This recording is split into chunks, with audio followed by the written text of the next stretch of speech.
Hey guys, and welcome back to my channel. So today on Film Roll, we are going to just kind of take a look at all the movies that I've been watching for the past 2-ish months. So I just want to kind of review all the movies I've seen in 2020 and just tell you my thoughts on them. So without further ado, let's get started.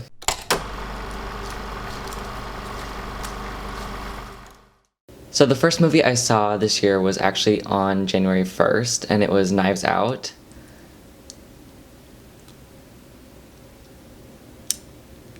Knives Out was actually so good.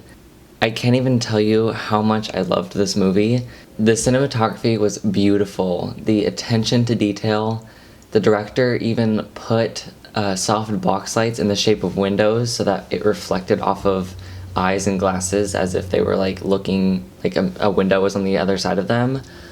Just incredible. The acting was great. I saw on Twitter the other day, there was a moment where it went from Steadicam to handheld, and it's because the cinematographer or director broke the Steadicam in that process, but it fits so beautifully with the movie. It's incredible. I honestly cannot give this movie enough praise. It is absolutely one of the best movies I've ever seen. I saw it twice, and it's well deserved.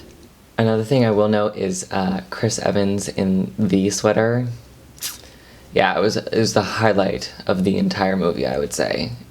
Him in any form of the sweaters he was wearing, for sure. Okay, the next movie, I promised in the last video I wouldn't talk about, but it's 1917, and I did see it twice, once by myself. Both times I was literally stunned to silence. It is my favorite movie I've seen probably within the past 3 or 4 years. The cinematography is out of this world.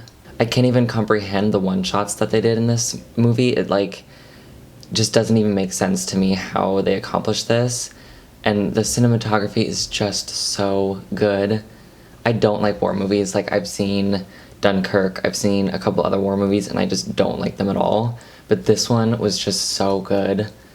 And the portion where the main character's by himself and it pans down from him being in the building to him in the ruins is I don't even know how they accomplished that. It is beautifully done, and I will mark this down as my favorite movie probably of all time. Clearly because I keep talking about it in every single video I've made so far, but it is truly one to compare other movies to. It's that good. So without rambling anymore, I'll move on from 1917. See it if you haven't already.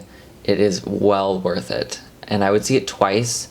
First time, just watch it for a movie. The second time, pay attention to the one-shots and try and pick up where they cut and where they don't, because it is really tricky and very well done. The next movie I saw this year was Birds of Prey, and this one, it's really interesting to me because it's gotten a lot of backlash, but the funny thing is it's backlash from men in the comic industry or men who think they have an opinion.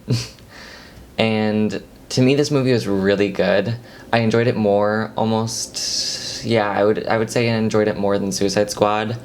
I just loved the whole idea of Harley Quinn going off on her own, kind of rebelling against whatever confinements she was in with Joker, and I think that they gave women a great power and platform in this movie that is much needed, and they kind of spoke to the ability that women have without men by their sides, which I think was really cool.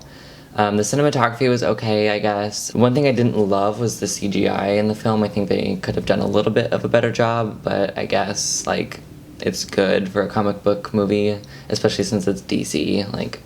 DC isn't really that good, but whatever. But yeah, I really just liked the storyline of it. I like how she developed as a character throughout, and how she was kind of the protagonist and the antagonist at the same time. This next movie I wish I could unsee and just pretend like I never saw it, but it is Blumhouse's Fantasy Island. This movie was god-awful. I knew that going in. I knew it was going to be bad. I don't think I've ever liked a Blumhouse movie, and I just, I couldn't even sit through it. It was so ridiculous, and I don't know why they keep casting that girl from Pretty Little Liars. Why is she in every Blumhouse movie ever produced? She's not a good actress, and the whole storyline made no sense at all. The only good part, I would say, never mind, there was no good parts. I lied. It was just all around horrible. Cinematography wasn't good. Storyline made no sense. The acting was just so, like, unreal, exaggerated, horrible. Just everything was bad about it. It deserves the Rotten Tomatoes it got, so sorry about it.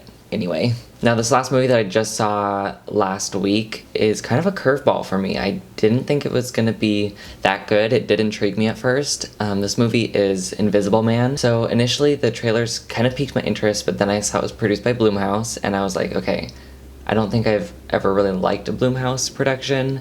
They usually don't do a very good job. It's usually low budget, low quality, horrible writing, just all around not good. But I was horribly mistaken with this one. It actually was really, really good. I think Elizabeth Moss did so good in her role in this movie. She really just took it on and played it to the max.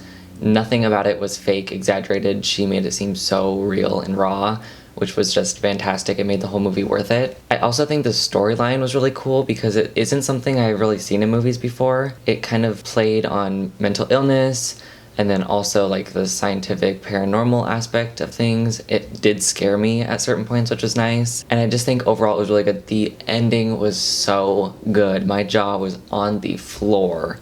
So I really think that this film, compared to other Blumhouse, was like top notch. It was really, really good. So yeah, that's all the movies I've seen in 2020 so far. I will definitely be seeing more, no doubt about it. I will be at the movies probably weekly at this point. I would like to know what you guys think, so leave your comments down below. Let me know if there's movies that you've seen that you want me to review, or movies that are coming to theaters that you want me to review, and I will 100% go see them no matter what they are. And I hope you guys enjoy. Don't forget to follow my social media down below, and then also subscribe to my channel, and I'll see you guys at the movies. Bye!